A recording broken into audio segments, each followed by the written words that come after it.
This is Nick's Monsta Titanium 2.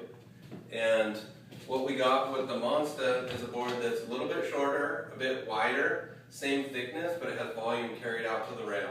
And it's got a little bit more relaxed rocker in the entry, combined with a fuller nose than a normal shortboard. And a little bit fuller, wider tail, but you notice I don't go too wide with the tail block.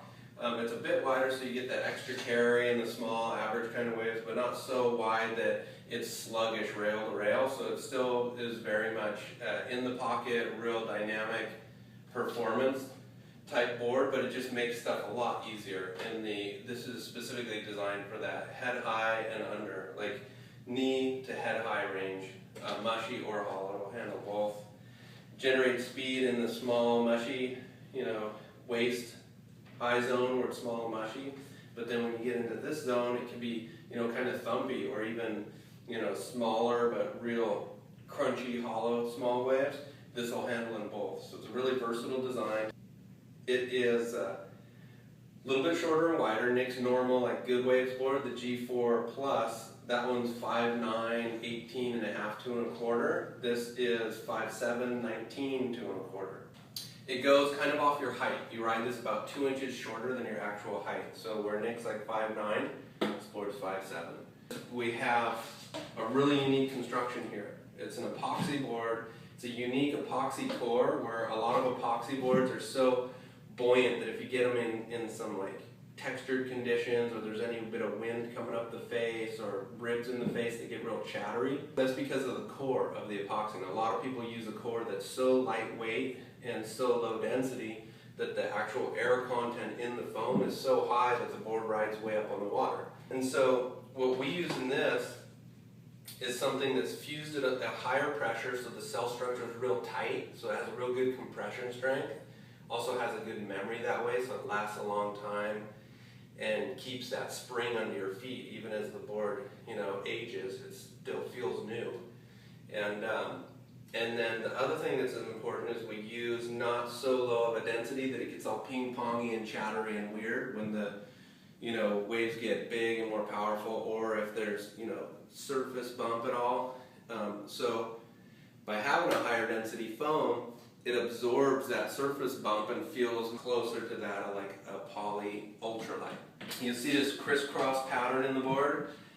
This isn't just for design. It makes a cool design on the board, but its primary purpose is a structural thing. You can see how it's flared at the nose and tail. And what this is, it's a carbon Kevlar. It's actually a hybrid composite. It works really good in this particular application for kind of a multitude of reasons. One of them is just structurally, it has the attributes of carbon, which carbon is really lightweight, has a really good compression strength, it's really strong, but carbon can tend to be kind of rigid. And where Kevlar comes in, Kevlar is really tough, it's like leather, you can punch it, it absorbs pressures and compression like crazy, but it doesn't add rigidity to the board. And so a carbon Kevlar hybrid, it takes the best attributes of both of those composites and it puts them into one material. So this has a great compression strength, but it also has a good flex characteristic. So it helps make the board stronger without making the board stiffer. So by having this flared area, it allows the tail, because you want your tails to flex even more as you go out towards the end of the board. You want that part of the board to flex more and more, and it gives the board more of a slingshot in maneuvers.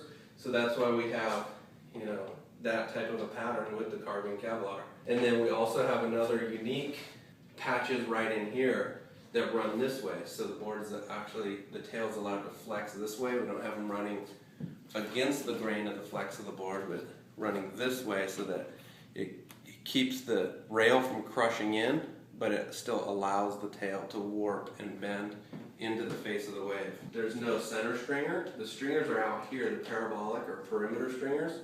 And these particular stringers, they're not wood, they're made of a composite, polymer engineered composite. What these do, what's really unique about these is these stringers are stronger than wood, yet they flex as if there's no stringers in the board at all. So you get something that is really springy and lively, but you get something that's stronger than if it had a center stringer. And also by putting the stringers out here, it allows the board to flex this way and that way. Just the whole board is in a constant state of torque and forward movement by having the stringers out here. And it's got the FCS2, the new FCS2 fin system, where the whole base of the fin is attached, so you get a real positive drive. The fin doesn't have a space underneath the leading edge, so you don't get stuff stuck in there on low tide, you know, seaweed spots. And also you just don't get any, you know, water flow disturbance underneath there, so you just get real positive contact where the water meets the fin. The fins click in and click out, and so it's really user friendly. If you forget your key, and how often does that happen, you just pop fins right in and out, and they're solid. They don't pop out while you're surfing. The anchoring system that's used in here actually has a titanium rod, which is a really high caliber metal that won't corrode, and it also doesn't fatigue, so it stays true over the course of, you know, clicking your fins in and out, you know, however many times. The anchoring system is not going to wear out and stop working. It's going to continue holding those things in solid. And you also have screw holes for any old FCS fins that you still have a template that they don't make in the new ones yet. You can use your old fins, just screw them in, anchor them in, and they fit perfect in there too. So best of both worlds. And that's the Monsta.